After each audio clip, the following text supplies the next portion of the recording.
controle de pragas no geral, a gente utiliza duas principais formas de controle. A gente tem os controles químicos e tem os controles térmicos. Tá?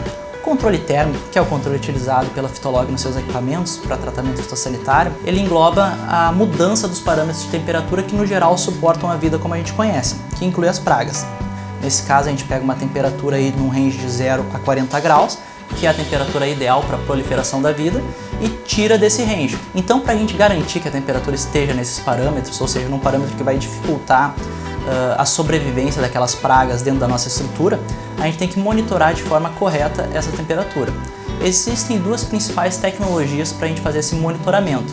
A primeira é o termopar e a segunda a termorresistência, que muita gente confunde as duas, mas elas na realidade elas utilizam princípios diferentes para o mesmo fim. A termorresistência, ela utiliza uma resistência elétrica que vai alterar o valor dessa resistência, ou seja, a dificuldade para a gente passar uma corrente elétrica por ela, de acordo com a temperatura. Então as principais formas de termorresistência utilizadas aí no mercado são o PT100 e o NI500. O PT100, no caso, bem mais utilizado, é a tecnologia que a Fitolog utiliza. Por que a gente chama ela de PT100?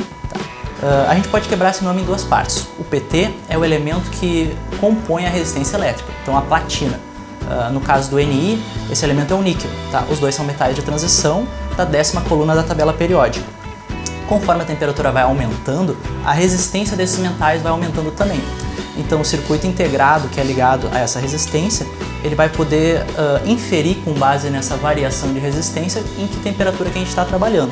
Por exemplo, um PT100, ele quer dizer, a gente já viu que o PT é platina, e o 100 quer dizer que a 0 graus, aquela platina tem uma resistência de 100 ohms. No caso do NI500, a 0 graus, a resistência está a 500 ohms.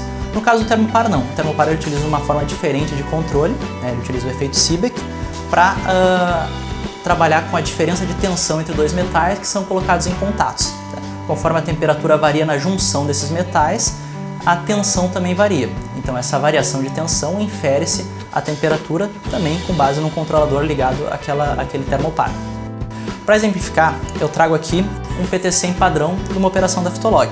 No geral, ele possui um cabo de silicone com 15 metros de comprimento. Esse tamanho do cabo é importante para que a gente consiga colocar o sensor em qualquer ponto dentro da nossa estufa. Como nossas estufas têm 7,5 metros de comprimento, os 15 metros nos dão uma boa flexibilidade para a gente atingir qualquer ponto.